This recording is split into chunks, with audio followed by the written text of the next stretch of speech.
Биыл Қазақстандағы 4 миллионға жуық азамат жалпыға бірдей декларациялаудың үшінші кезеңінен өтеді. Осы жылы заңды тұлғалардың басшылары мен құрылтайшылары, кәсіпкерлер мен тіпті олардың жұбайлары да мүлкі және табысы жайында есеп берді.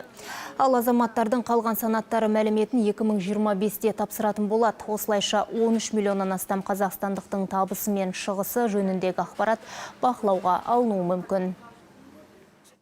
Это нам поможет, во-первых, в борьбе с коррупцией. Бұл әуелі жемқорлықпен күресуде көмектеседі. Сондай-ақ орынды салық салуға, үшіншіден расында жағдай төмен отбасыларды анықтап, оларға қажетті жәрдемақы есептеуге арқау болады. Кіріс шығыс бақылауға алынады екен деп даурығудың қажеті жоқ. Ақша жымқыруға, жемқорлық сынды жымысқа әрекетке қатысы болмаса, алаңдауға негіз жоқ.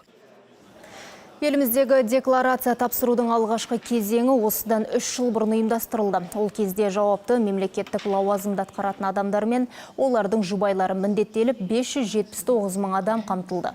Ал екінші кезеңде, яғни былтыр мемлекеттік мекемелердің жұмыскерлері, квази-мемлекеттік сектор субъектілерінің жұмыскерлері мен олардың жұбайы тапсырып, жалпы 2 миллионнан астам азамат декларациялаудан өткен еді. Бүгінде құзырлы органдар мен мамандар бұл науқанның маңызы мен мақсатын түсіндіру бойынша жұмыстарды іске асыруда.